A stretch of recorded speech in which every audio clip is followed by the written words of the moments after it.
Olá a todos, então continuando com o assunto de projeto de controladores dentro da disciplina de sistemas de controle. Falamos na aula anterior, ou o assunto anterior do controlador proporcional derivativo. Agora vamos falar sobre o controlador de avanço de fase, LID. Os dois são destinados a melhorias no transitório de um sistema de controle.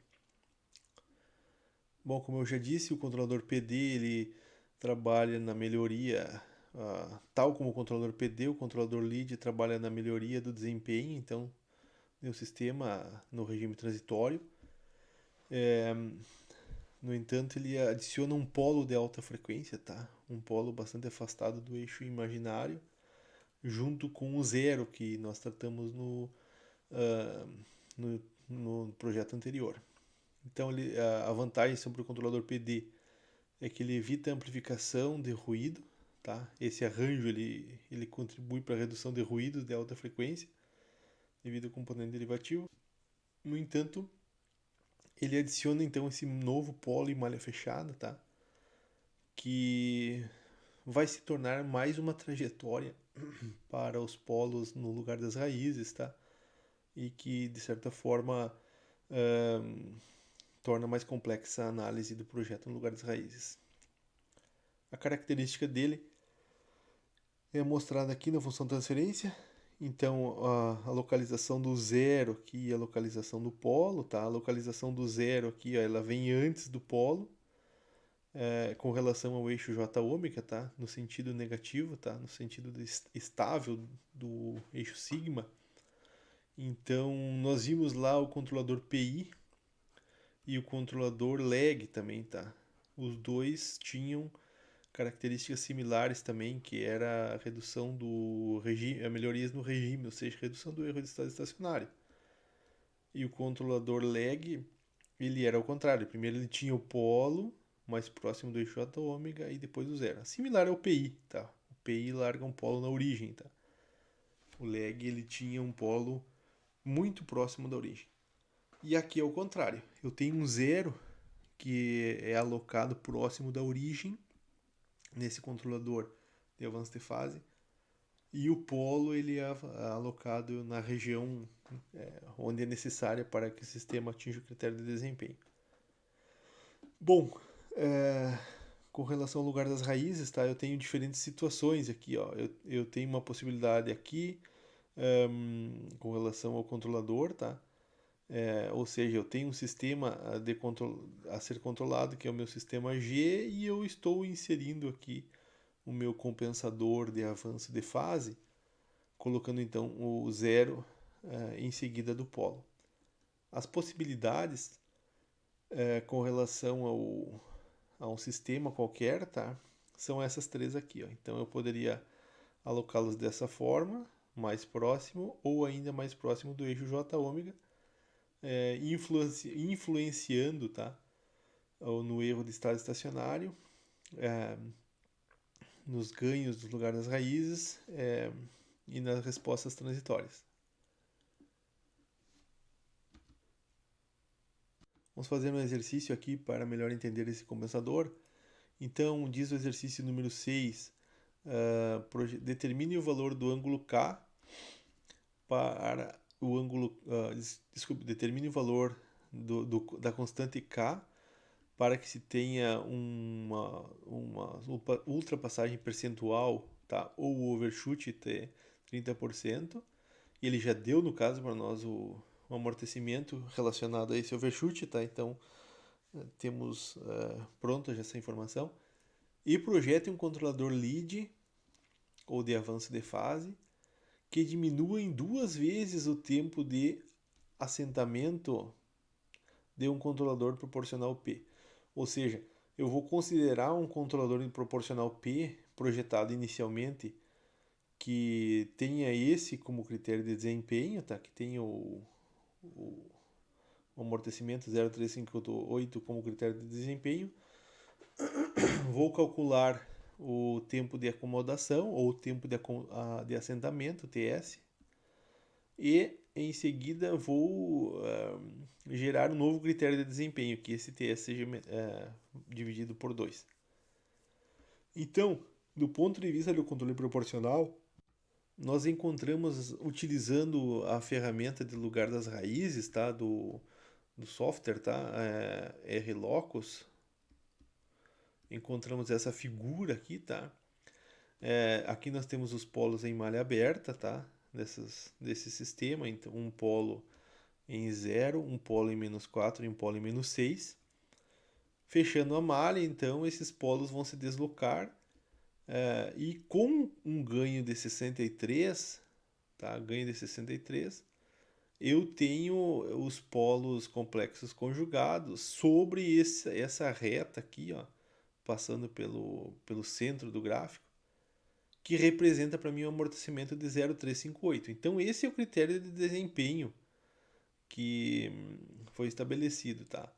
Então, com o auxílio do MATLAB ou do Octave, eu localizo qual ganho seria necessário e qual que é a posição dos polos para atingir esse critério de desempenho que eu estou destacando aqui. Em seguida, sabendo a localização dos polos, sabendo o sigma d, tá? Esse aqui é o sigma d. Eu consigo calcular o tempo de acomodação quando se alcança o critério de desempenho do amortecimento proposto no exercício. Então, o tempo de acomodação vai ser 4 sobre sigma d. Isso é muito parecido, esse exercício é muito parecido com o PD que nós trabalhamos anteriormente. Então, alguns passos eu vou omitir, tá? Porque é muito similar ao anterior. Então, dividindo 4 pelo sigma d, eu tenho o tempo de assentamento ou tempo de acomodação para o controlador proporcional. O novo controlador com avanço de fase, ele quer que esse controlador tenha um tempo de acomodação dividido por 2, então o novo tempo de acomodação é 1,986. Conhecendo então esse novo tempo de acomodação, o tempo de assentamento, eu posso encontrar a localização dos polos dominantes desejados, utilizando a mesma relação, né? Tempo de acomodação é igual a 4 sobre sigma d. Agora eu vou fazer o inverso, eu vou isolar o sigma d, então sigma d vai ser menos 4 sobre tempo de acomodação, tá? Que vai me dar então o valor de 2,014 negativo, tá? E o ômega d, fazendo a relação, definindo então aqui o sigma, que eu defini aqui foi o sigma d novo, tá? E o ômega d novo. Então, se eu conheço o sigma d novo aqui no gráfico, ó, por relação trigonométrica eu encontro o ômega d novo, que vai relacionar então o ângulo aqui, tá? Esse ângulo pela tangente, tá? O ângulo pela tangente com o sigma d novo. E aí nós temos o valor de 5,252 para o ômega d novo.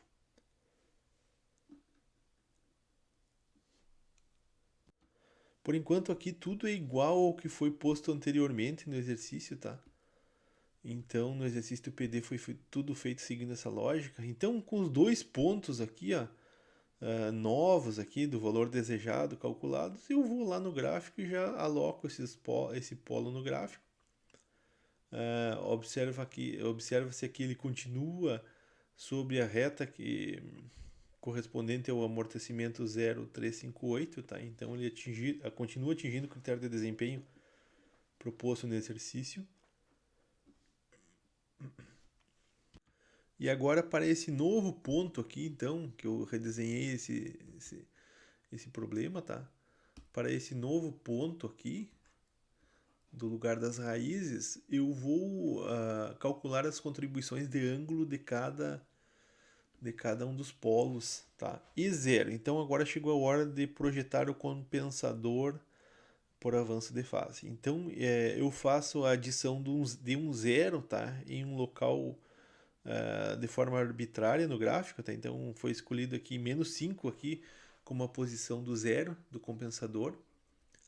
E vai se calcular os ângulos θ1, θ2, θ1 do polo em -6, θ2 do polo em -5, θ3 do polo em -4 e θ4 que na verdade o θ4 já temos, é o valor que foi obtido junto à ferramenta de software que é 110.98. Fazendo os cálculos, então, por relação trigonométrica, então, dos catetos, então, θ1 vai ser o inverso tangente do cateto oposto, em relação ao θ1 oposto vai ser a altura, ou melhor, a coordenada j ômega do ponto de interesse, que é 5,25. Para todos os cálculos vai ser a mesma coisa, tá? 5,25, porque esse cateto é o mesmo para cada um desses ângulos, θ1, θ2 e θ3.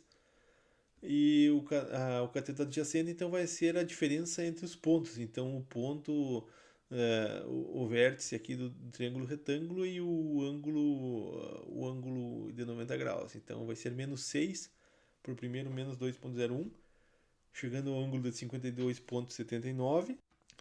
Para o θ2, então, nós temos para o θ2, nós temos menos 5 menos 2 pontos, ou melhor, 5 menos 2,014 como o cateto adjacente. E para o θ3 nós temos 4 menos 2,014 para o cateto adjacente. Fazendo os cálculos, então, se chegou a 52,79, 60,37 e 69,28, e o θ4 é o 110,98 que foi dado no análise do lugar das raízes. Então, aqui nós temos um ângulo negativo, que é de um polo, um ângulo negativo, θ2 é um ângulo de um zero, então é positivo, θ3 é negativo porque é de um polo, e o θ4 é negativo porque também é de um polo. Somando todos esses ângulos, eu tenho menos 172 graus, ponto 69, que foi o já apresentado no exercício aqui, ó.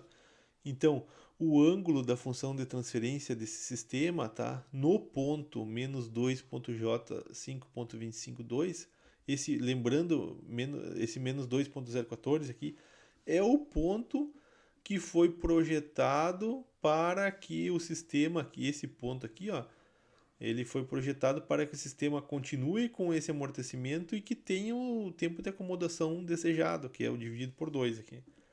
Então é nesse ponto que nós temos que alocar os polos dominantes. Então, esse ponto ele não pertence ao lugar das raízes, obviamente, tá? Porque ele foi adicionado um zero ali, tá? E mesmo assim ele não chegou aos 180 graus. Para que desse 180 graus, então nós temos que ter mais 7,31 graus. E aí, fazendo então a alocação desse 7 ponto, agora um pequeno desenho só para esse ponto, tá? Então continuamos com o ponto de interesse aqui, ó. Então 7,31 graus, então pela tangente de 7,31 é igual ao cateto oposto ao ângulo, tá? Aqui está o ângulo alfa.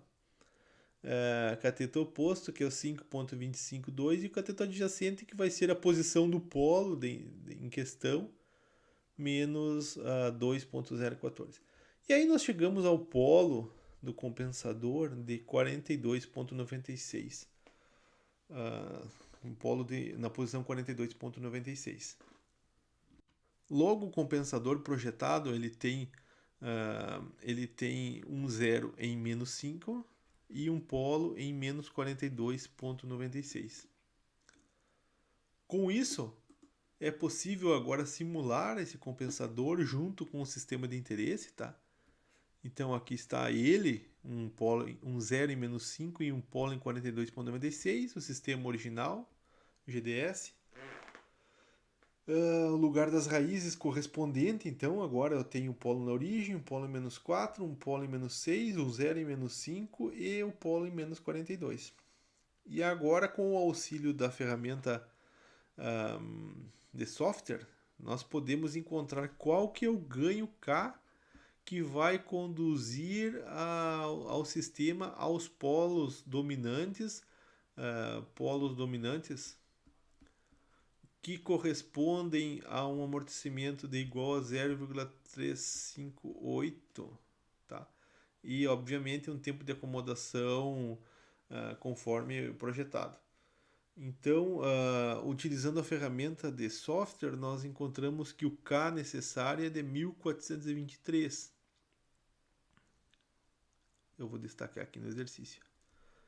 Esse aqui é o K que foi obtido pela ferramenta de software. Nós poderíamos também calcular o K da mesma forma como foi calculado anteriormente. O K vai ser igual ao produto dos polos, tá? Seria o L. Pessoal, aqui eu vou deixar como exercício para vocês encontrarem esse ganho K, tá? Utilizando o critério de módulo do lugar das raízes. Então a fórmula é essa aqui, ó. O ganho K é obtido multiplicando os módulos, tá? Que são os vetores aí que ligam o ponto dos polos dominantes, o ponto de interesse, tá? Ligam esses pontos aos polos individualmente. Então o L1 aqui, ó, eu só fiz esse desenho aqui de uma maneira rápida para vocês enxergarem o problema, tá? Então o L1 é que liga, o que eu chamei aqui antes do ângulo 1, tá? O ângulo 1 está no menos 6, o 2 no 0, o 3 no menos 4 e o 4, o L4 no polo na origem. Então, o ganho vai ser o produto desse comprimento aqui, vezes esse aqui, o L3, vezes o L4, e vezes, não podemos esquecer do L5 aqui, ó. O L5 é o novo polo em menos 42,96, divididos pelo comprimento ou melhor, a distância entre o zero e o polo da origem, desculpa, a distância entre o zero e o ponto de interesse, que são os polos dominantes, tá? Fazendo isso, vocês devem chegar num valor de ganho uh, muito próximo o valor então equivalente o valor do 1423. Bom, fazendo uma pequena análise aqui como resultado, tá? Foram propostas alternativas aqui, tá? Então essa alternativa A que foi calculada, um 0 em menos 5 e o polo em 42,96, mas foram feitas outras simulações com zeros diferentes e consequentemente polos calculados em outros pontos aqui. Então, um 0 em 4 e polo em 20, 0 em 2 e polo em 8. O que muda aqui para nós? Os critérios de desempenho devem ter se mantido constantes, tá? Porque foi projetado para que mantivesse o amortecimento e, consequentemente, a ultrapassagem percentual. Aqui dá para ver que idealmente aqui o ganho, porque essa parcela entre parênteses aqui são os resultados da simulação, tá? Então idealmente aqui era para dar 30, só que aconteceu o que?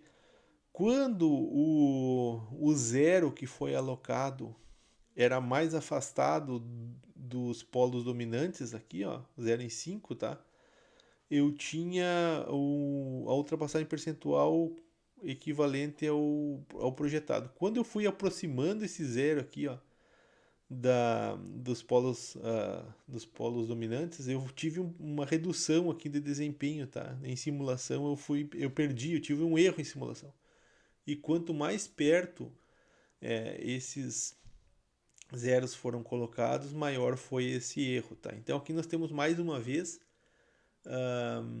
a influência dos polos em malha fechada, tá?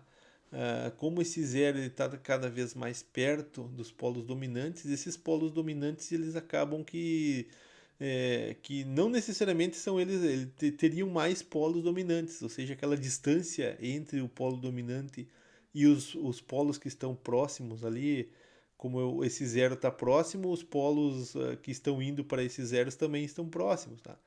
Então, quanto mais próximo estiver o zero do compensador dos polos dominantes, menor vai ser o desempenho, tá? Vou ter problema de desempenho. Com relação ao tempo de acomodação, que é o que foi proposto, então aqui era 3,97 e a ideia era diminuir duas vezes, então aqui foi para 1,98, né? Matematicamente falando, em simulação 4 para 2, tá muito bom isso aqui, tá?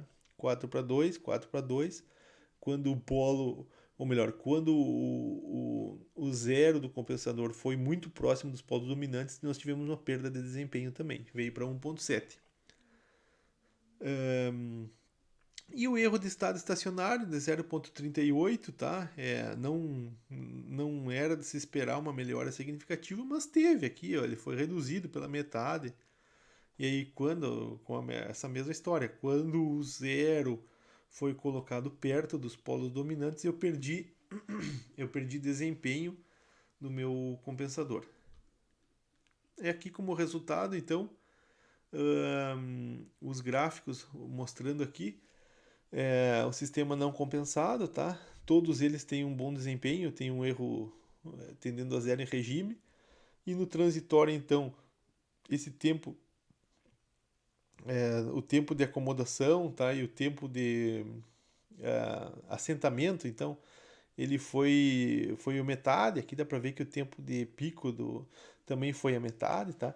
Só que o efeito da alocação do zero, tá? Modificou a ultrapassagem percentual. Essa ultrapassagem percentual aqui, ó, era para ter sido a mesma em todos os casos.